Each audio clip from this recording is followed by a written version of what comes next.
आप दोगले, आप डबल क्रॉसर हैं और मुझे नहीं ये जो आज फिर हमारे बॉर्डर के ऊपर आज हमारे फिर बॉर्डर के ऊपर हमला हुआ है, यमन हो गया। साथ ये भी बाज़ सुनाई दे रही है, कोई बहुत बड़ा धमाका होने वाला है। ऐसा एक वजह और भी है, आपके प्राइम मिनिस्टर ने जो अभी क्या तुर्की वाले को दिया इंटरव्यू, ये वही टीटीपी है जिसको ये कहा करते थे कि ये तो भारत इसको फंड करता है और भारत के ये एजेंट। किन लोगों से पाकिस्तान की बात हो रही है और किस हद तक, क्योंकि पाकिस्तान में अटैक्स तो हो रहे हैं वहां पे तहरीक तालिबान की तरफ से, और आप तालिबान के साथ मुज़ाकरात की बात करेंगे तो रद्द-ए-अमल तो नहीं आने। आदत और विजन की वजह से ये ठीक है, कमर बाजवा को, जनरल फैज को और इमरान खान को नोबल प्राइज के लिए जाना चाहिए। मेरा ख्याल भी यही था आपकी तरह से कि शायद अफगानिस्तान में तालिबान के कब्जे के बाद अमन हो गया है। अमन नहीं हुआ है, सब कुछ उलट गया है, सब कुछ हमारे फेस के ऊपर आ रहा है, सब कुछ। उसके लिए आप तैयार रहे, आप नोबेल प्राइज दे दो। वाह भाई वाह भाई साहब, सिर्फ एक पॉइंट, परेशान बनने की मिसलने का कोई नहीं। तो क्या मतलब अमेरिका के नीचे लग जाए, अमेरिका के पिट्ठू बन जाए? पूरी 70 साल तारीख आपकी भरी पड़ी है उनके नीचे लगने की। भाई जो मैं सबसे ज्यादा परेशान हूँ वो तो जो अफगानिस्तान के हवाले से सूरत हाल डेवलप हो रही है, जिस तरीके से अमेरिका हमारे ऊपर प्रेशर डालने की कोशिश कर रहा है, वहां से वफूद आ रहे हैं, वहां हमें कहा जा रहा है do more do more do more. मैं तो परेशान बैठा हूं। इसके अलावा कौन सी स्टोरी है? आप दोगले, आप डबल क्रॉसर हैं और नहीं, ये आपकी वेंडी शर्मन कह रही है ना। किसको कह रही है? आप हमें कह रही है। साथ ये भी बाज़ सुनाई दे रही है, कोई बहुत बड़ा धमाका होने वाला है। अच्छा मुझे एक बात बताएं पीजे साहब, ये जो वेंडी शर्मन कहाँ बैठी है, स्विट्जरलैंड में है, वही से हमको धमकियां दी जा रही है। वो ये जो कह रही है उसमें क्या बात वो गलत कह रही है? देखिए नहीं, जो बात वो गलत कह रही है, मुझे आपको बताया ना, मजा तब आता है कि आप उसकी गलती को पकड़े।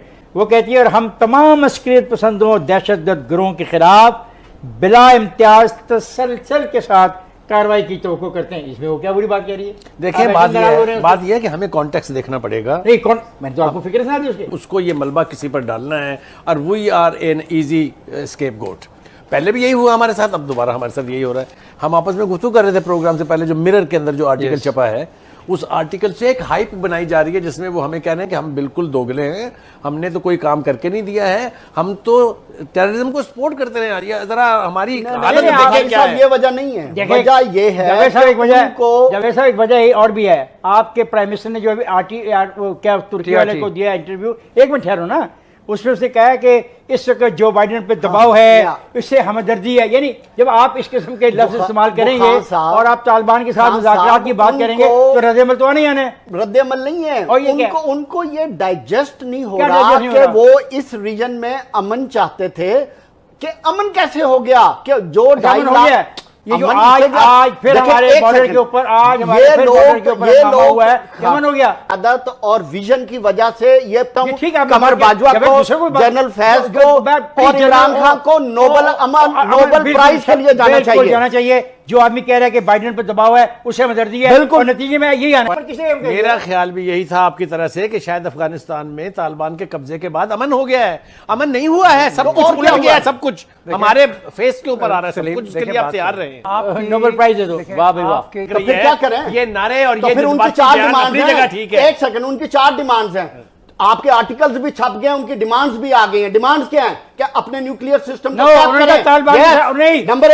1 तालिबान को हमारी टर्म्स एंड कंडीशन के मुताबिक डील करें। उन्होंने कहा कि दहशतगर्दी के खिलाफ चाइना के साथ हमारे साथ वो ये कहते हैं, ये कौन सी बात है? वो ये मुतालबा कर रहे हैं जो आप मानने को तैयार नहीं। ये कोई मुतालबा सीपैक पे फिर हम सरेंडर कर दें? क्या सरेंडर कर दें? सीपैक पे सरेंडर कर दें? जो वो कह रहे हैं कि हम गन शुरू कर दें। नहीं कहा, वो ये कह रहे हैं कि दहशतगर्दों के खिलाफ पाकिस्तान के साथ हम एक मजबूत साझेदारी के खां हैं और तमाम अस्करियत पसंदों और दहशतगर्द गिरोहों के खिलाफ बिला इम्तियाज कार्रवाई की जाए। भाई साहब, सिर्फ एक पॉइंट, परेशान बनने की मिसलने का कोई नहीं। I will not stand for anybody। भाई साहब, जब मेरी आर्मी के सोल्जर्स को मैंने बार-बार कहा है, when you cut their heads and play football with them, you want to pardon them? Absolutely not। How can you pardon them? मेरी बात सुन ले भाई, आराम से हमारी बात सुन। इमरान खान साहब अगर अमेरिका की तरफ से करवट बदल के इनके साथ बातचीत करेंगे, ये फिर इनको इसकी कीमत अदा करनी पड़ेगी। कोई बात नहीं करें अदा, तो क्या मतलब अमेरिका के नीचे लग जाए, अमेरिका के पिट्ठू बन भाई जाए? पूरी 70 साल तारीख आपकी भरी पड़ी है उनके तो नीचे फिर क्या लगने की। करें? असल मौजूद यह है कि वज़ीर-ए-आज़म पाकिस्तान इमरान खान ने तुर्की का टीवी है TRT, उसको एक इंटरव्यू दिया। उस इंटरव्यू के दौरान वज़ीर-ए-आज़म पाकिस्तान ने खुलकर बताया कि पाकिस्तान में जो पिछली 2 दहाइयों में दहशतगर्दी के अंदर मुलव्वस जो तंजीम थी, जिसे तहरीक तालिबान पाकिस्तान कहते हैं, उनसे मुतल्लिक वज़ीर-ए-आज़म पाकिस्तान इमरान खान ने यह कहा है कि उनसे उनके कुछ ग्रुप से गुफ्तगू हो रही है। तहरीक तालिबान पाकिस्तान के कुछ सीनियर क़यादत ऐसी है जिन्होंने अफगान तालिबान के साथ मिलकर एक मदरसों के अंदर स्टडीज शेयर की भी हैं। ये बेटर साइन है, बुरा साइन है? देखिए, इसे दोनों जावियों से देखा जा सकता है।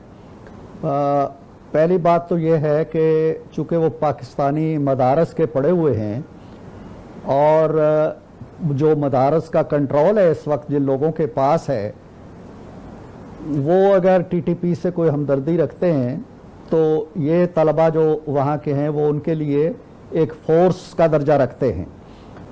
दूसरी बात जो मुश्ताक साहब ने कही है वो बड़ी अहम है, उसका हमें तजर्बा हुआ अपने मुज़ाकराती अमल के दौरान कि एक ग्रुप हमसे कहता था जी कि बिल्कुल ठीक है, आज से हम फायरबंदी कर रहे हैं, कोई लड़ाई नहीं होगी, और हम बड़े खुशी खुशी उनकी इस बात को तस्लीम कर लेते थे। लेकिन अगले दिन एक हमला हो जाता था।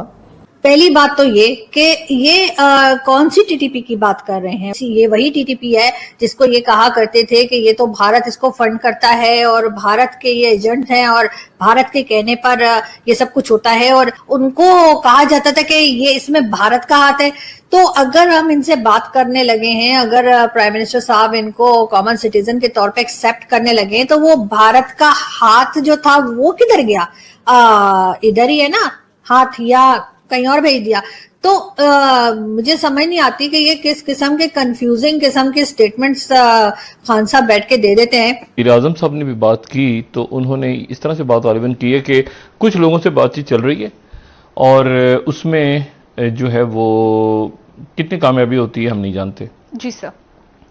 अच्छा, कुछ लोगों से चल रही है, कुछ लोगों से नहीं चल रही, तो एक कॉम्प्लेक्स सा सिनेरियो है। तो उसमें किन लोगों से पाकिस्तान की बात हो रही है और किस हद तक, क्योंकि पाकिस्तान में अटैक्स तो हो रहे हैं वहाँ पे तहरीक तालिबान की तरफ से, और वो जो है एक उनके ग्रुप की तरफ से ये भी कहा गया कि जी हमसे तो बात नहीं हो रही।